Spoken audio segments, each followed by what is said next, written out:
আর টাকার জায়গায় সেই নীল পাথরটি রাখা।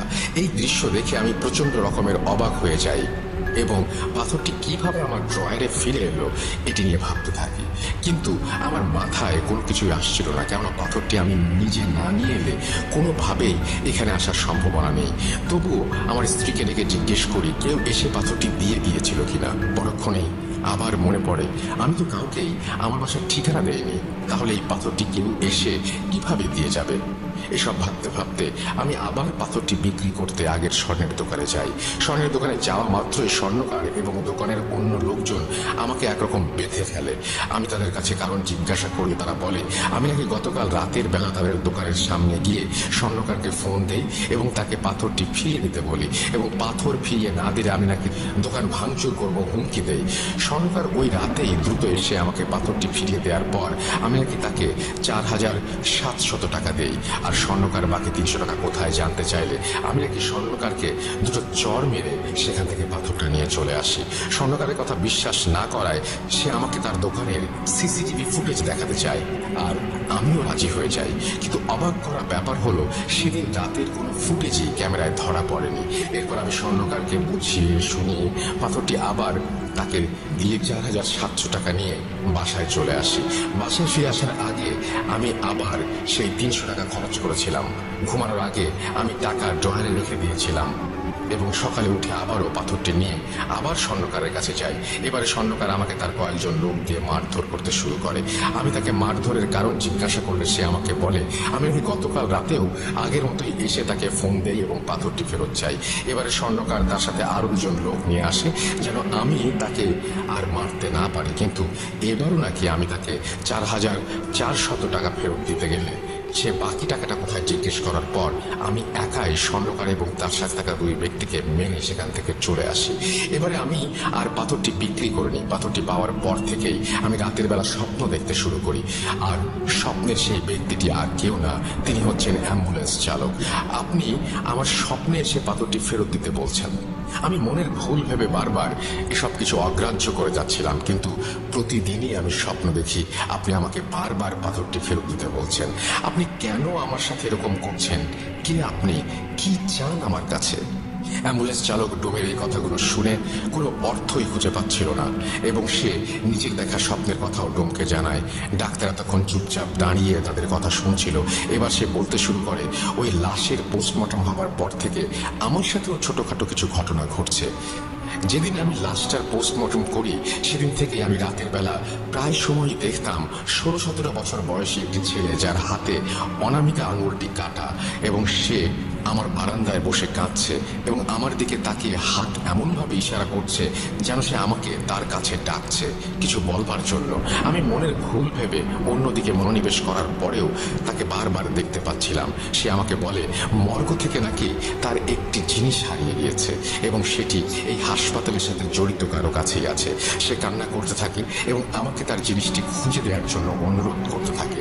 আমি প্রায় প্রতি রাতেই তাকে আমার বারান্দায় একই অবস্থায় বসে কান্না করতে দেখি এবং সে আমার কাছে বারবার তার হারানো জিনিস খুঁজে দেওয়ার অনুরোধ করে। তাদের 3 জনের কথার পর পরস্পরের মনে যেন এক ধোঁয়াশার সৃষ্টি হয়। তাদের সাথে কি হচ্ছে তারা কেউ কোনো কিছু বুঝতে পারছিল না। কোনো কিছু বুঝতে না পেরে তারা পুলিশের শরণাপন্ন হয়। পুলিশ স্টেশনে গিয়ে সেই লাশটির সম্পর্কে তথ্য জানতে চাইলে পুলিশ সরাসরি তাদেরকে তথ্য দিতে মানা করে দেয় এবং তারা পরীক্ষা নিরীক্ষা ও তদন্তের পর কিছু জানতে পারলে তাদের জানাবে, আর প্রয়োজন পড়লে তাদের ডাকা হবে। পুলিশ তাদের কাছে এই সব তথ্য জানতে চাওয়ার কারণ জানতে চাইলে তারা পুলিশকে সবকিছু খুলে বলে, কিন্তু পুলিশ এইসব অলৌকিক ব্যাপারে হাসি ঠাট্টায় উড়িয়ে দিয়ে তাদেরকে পুলিশ স্টেশন থেকে চলে যেতে বলে। এরপর তারা সকলেই নিজ নিজ বাসায় চলে যায়। তবে অদ্ভুত ব্যাপার হলো সেদিনের পর থেকে অ্যাম্বুলেন্স চালক এবং ডাক্তারের সাথে আর কোনো ধরনের কোনো ঘটনা ঘটেনি, কিন্তু সেদিন থেকে ডোমের জীবন শুরু হয় এক বিভীষিকাময় কালো অধ্যায়ের। বাড়িতে ফিরে আসার পর ডোম আবার স্বপ্ন দেখতে শুরু করে। এবারে সে স্বপ্নে গাঢ় নীল শাড়ি পরিহিত মহিলাকে দেখতে পায়। মহিলাটাকে বারবার সেই অ্যাম্বুলেন্স চালককে একটি জিনিস দিতে নিষেধ করে এবং বলে যদি সে অ্যাম্বুলেন্স চালককে জিনিসটি দেয় তাহলে নাকি অনেক বড় ক্ষতি হবে। কিছুক্ষণ পর সে আবার স্বপ্ন দেখে অ্যাম্বুলেন্স চালকটি তার স্বপ্নে এসে তার কাছে কিছু একটা চাচ্ছে এবং বলছে যদি সে জিনিসটি তাকে না দেয় তাহলে নাকি সেই গাঢ় নীল শাড়ি পরিহিত মহিলা এসে তার অনেক বড় ক্ষতি করবে। কিন্তু ডোম কিছুতেই বুঝতে পারছিল না সেই মহিলা এবং অ্যাম্বুলেন্স চালক তার কাছে কি চাচ্ছে। অ্যাম্বুলেন্স চালক এবং সেই মহিলাটি ডোমের কাছে আসলে সেই পাথরটি চাচ্ছিল, কিন্তু সে কিছুতেই ভেবে পাচ্ছিল না তারা তার কাছে আসলে কি চাচ্ছে।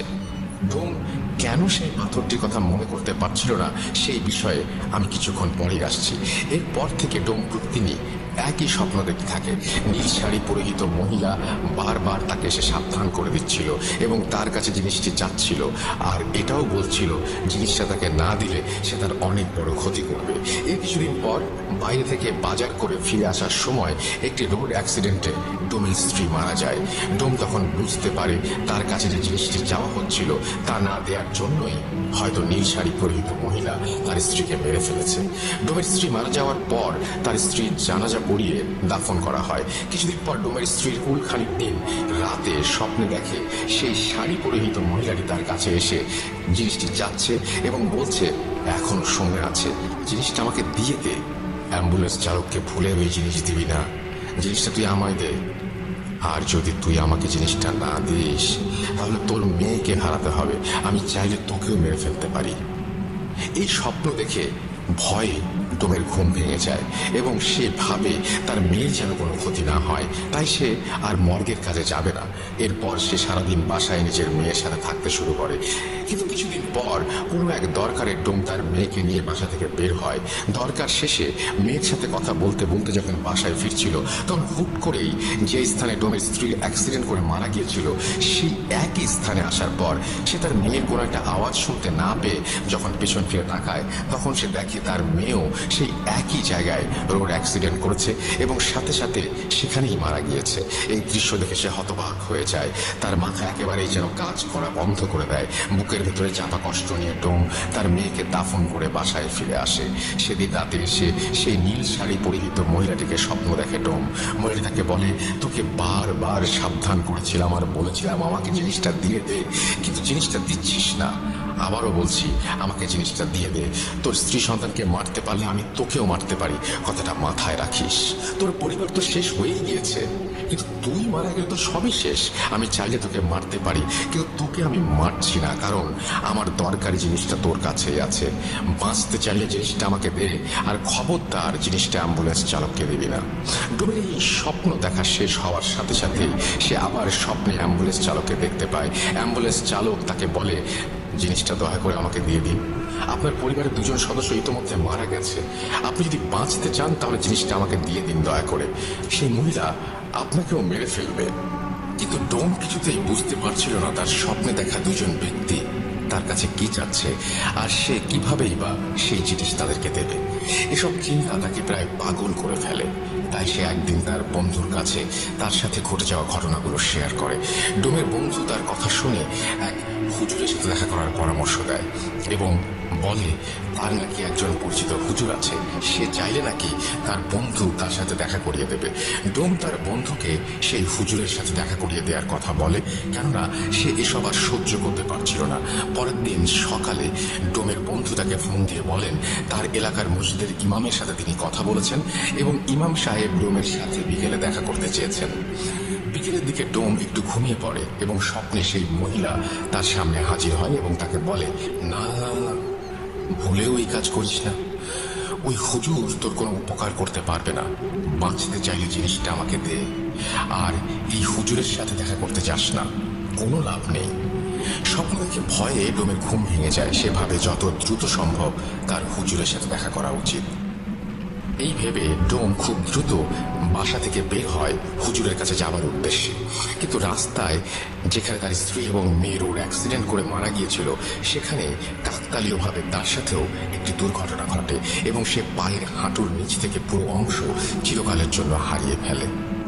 রাস্তার আশেপাশে থাকা মানুষজন তাকে ধরাধরি করে হাসপাতালে নিয়ে যায়, আর হাসপাতালে থাকা অবস্থায় ডোম স্বপ্নে দেখে সেই নীল শাড়ি পরিহিত মহিলা তার স্বপ্নে এসে তাকে বলছে, তোকে মানা করেছিলাম হুজুরের কাছে যেতে, তোর এই ভুলের জন্য তুই নিজেই নিজের ক্ষতি করে বসলি। তোকে আগেও বলেছি আমি চাইলে তোকেও মেরে ফেলতে পারি, কিন্তু আমার অতি প্রয়োজনীয় জিনিসটা তোর কাছেই আছে, আমি তোকে এই জন্য মারছি না, জিনিসটা আমাকে দিয়ে দে। অ্যাক্সিডেন্টের পর ডোম প্রায় 3 দিনের মতো হাসপাতালে থাকে। এর মধ্যে ডোমের সেই বন্ধু তার অ্যাক্সিডেন্টের খবর পেয়ে দ্রুত মসজিদের সেই ইমাম সাহেবকে নিয়ে হাসপাতালে চলে আসে। ইমাম সাহেব এসে ডোমের সাথে কি কি ঘটেছে বা ঘটে চলেছে তার সবকিছু জানতে চাইলে ডোমটাকে সবকিছু খুলে বলে। ঘটনা 4।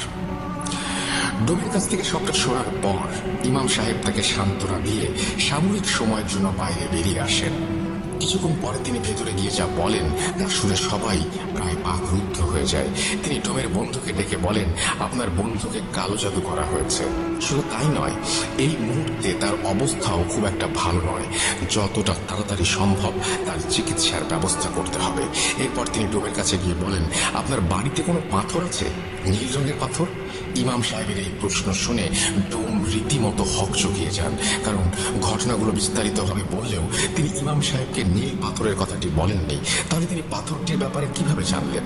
কথাটি ভাবার সময় ইমাম সাহেব যখন আবারও তাকে এই প্রশ্ন করেন, তখন ডোম সবটা শুরু থেকে বলতে থাকেন। ডোমের কাছ থেকে পাথরের ব্যাপারটি শুনে ইমাম সাহেবের কপালে হালকা চিন্তার ছাপ দেখা যাচ্ছিল। এদিকে ছুটি কাটিয়ে ডাক্তার উৎপল বিশ্বাস যখন হাসপাতালে এসে জানতে পারলেন সেই ডোম অ্যাক্সিডেন্ট করেছে, তখন তিনি তার কেবিনে গিয়ে ইমাম সাহেবকে দেখতে পান। তিনি ডোমের বন্ধুর কাছ থেকে সবটা শোনার পর বুঝতে পারেন ঘটনা অন্যদিকে মোড় নিয়েছে। তাই তিনি ইমাম সাহেবের কাছে গিয়ে নিজের সাথে ঘটে যাওয়া এবং সেই অ্যাম্বুলেন্স চালকের সাথে ঘটে যাওয়া ঘটনাগুলো এক এক করে বলতে শুরু করেন। ডাক্তারের কাছ থেকে সবকিছু শোনার পর ইমাম সাহেবের আর বুঝতে বাকি রইল না যে আসলে কি ঘটতে চলেছে। তাই তিনি আর দেরি না করে ডাক্তারের পারমিশন নিয়ে ডোমকে বাড়িতে নিয়ে যান। তিনি যখন ডোমের ঘরে পা রাখেন, ঠিক তখন তিনি বুঝতে পারেন সেই বাড়িতে ঢুকতে অদৃশ্য কোনো একটি শক্তি তাকে বাধা দিচ্ছিল, যেটা কিনা তার থেকেও অনেক শক্তিশালী। তাই তিনি নিজের এবং ডোমের ও তার বন্ধুর শরীর বন্ধ করে প্রবেশের চেষ্টা করেন। তবুও শুধুমাত্র ইমাম সাহেবের ক্ষেত্রে এক প্রকার বাধা অনুভব হচ্ছিল। পরবর্তীতে ইমাম সাহেবের ভাষ্য মতে ব্যাপারটি ছিল ঠিক দুটি চুম্বক সমমেরুর মতো। দুটি চুম্বকের সমমেরু যেভাবে একে অপরকে বিকর্ষণ করে, ঠিক তেমনি ইমাম সাহেবকে ডোমের বাড়িতে ঢুকতে দেওয়ায় বাধা প্রদান করা হচ্ছিল। পরিস্থিতির অবনতি হতে পারে ভেবে তিনি ডোম এবং তার বন্ধুকে ভেতরে পাঠান পাথরটি নিয়ে আসার জন্য। কিন্তু ঘরের ভেতর গিয়ে পাথরটি হাতে নেওয়ার সাথে সাথে দরজা আপনা আপনি বন্ধ হতে শুরু করে। ইমাম সাহেব নিজের মতো করে চেষ্টার পরেও পরিস্থিতি অনুকূলে আনতে না পারায় তিনি উস্তাদের সাথে যোগাযোগ করেন এবং তার সাহায্য নিয়ে ডোম ও তার বন্ধুকে ঘর থেকে বের করে আনেন। তবে তখনও তিনি পাথরটি হাতে নিতে পারছিলেন না। কোনটি অদৃশ্য শক্তি পাথরটি তার হাতে নিতে বাধা সৃষ্টি করছিল, কিন্তু আল্লাহর কালামের উপর তো আর কিছু নেই। তাই বিভিন্ন তদবিরের মাধ্যমে তিনি পাথরটি নিয়ে একটা সাদা বাক্সে বন্দি করে নেন। এই ঘটনা চলাকালীন ইমাম সাহেব নিজের তদবিরের মাধ্যমে পুরো ঘটনাটি জেনে গিয়েছিলেন, কিন্তু এই ঘটনাগুলো ঘটার পেছনে যাদের হাত ছিল তিনি তাদেরকে খুঁজে তাদের মুখ থেকে এই ঘটনা শুনতে চেয়েছিলেন। তাই তিনি দেরি না করে 16-17 বছর বয়সী ছেলেটির বাড়িতে খোঁজ নিয়ে সেদিকে রওনা হন। সেই এলাকায় যাওয়ার পথে ইমাম সাহেব রাস্তায় একজন কিশোরকে দেখতে পান, যে কিনা তার দিকে অপলক দৃষ্টিতে তাকিয়ে কেঁদে চলেছে। কিন্তু সেই কিশোরের মলিন মুখেও মিষ্টি একটা হাসি। প্রথমে ব্যাপারটি তিনি বুঝতে না পারলেও রাস্তায় কয়েকবার ঘটনাটি লক্ষ্য করার পর তিনি সবটা বুঝতে পারেন। গন্তব্যস্থলে পৌঁছে তিনি সরাসরি ছেলেটির বাড়িতে চলে যান এবং তার মায়ের সাথে কথা বলেন। কিন্তু সেখানে গিয়ে তিনি রীতিমতো অবাক হয়ে যান, কারণ মাত্র 3 দিন আগে ছেলেটির মাও এই দুনিয়া থেকে বিদায় নিয়েছেন। ব্যাপারটি ইমাম সাহেবের কাছে যেমন কষ্টকর, ঠিক তেমনই রহস্যজনক বলে মনে হলো। তিনি কবরস্থানে গিয়ে দেখেন বাবা, মা এবং ছেলের কবর একদম পাশাপাশি। মাত্র 1 মাসের মধ্যে একই পরিবারের 3 জনের মৃত্যু। তবে ছেলের মৃত্যু ছাড়া বাকি সবগুলো প্রায় স্বাভাবিক মৃত্যুর মতো। এরপর ইমাম সাহেব তার কবর জিয়ারত করেন এবং বুঝতে না পেরে আবারও নিজের ওস্তাদের সাথে যোগাযোগ করেন। তার ওস্তাদ বলেন, তুমি পাথরের বাক্সটি বাবা মায়ের কবরের মাঝখানে রেখে সেটিকে মুক্ত করে দাও, বাকিটা সেখানে দেখতে পাবে। ইমাম সাহেব তার ওস্তাদের কথা মতো কাজগুলো করার পর যা দেখেন তা ছিল শরীর শিয়ে ওঠার মতো। তিনি দেখেন পাথরটি মুক্ত করে দেবার পর কবরের পাশ থেকে করুণ সুরে আর্তনাদ এবং কান্নার আওয়াজ। ব্যাপারটি দেখে তিনি কিছুটা ভয় পেয়ে যান। তবে তিনি যখন সালাম দিয়ে কথা বলার চেষ্টা করেন তখন অদৃশ্য কেউ তার সালামের উত্তর নিয়ে কবরের পাশ থেকে বলতে শুরু করেন। কণ্ঠ ছিল একটা পুরুষ কণ্ঠের মতো। তিনি বলেন, ওয়ালাইকুম আসসালাম। আপনাকে আমি কি বলে ধন্যবাদ জানাবো আমি জানি না। শেষ পর্যন্ত আপনি আমাকে আমার গন্তব্যস্থলে পৌঁছে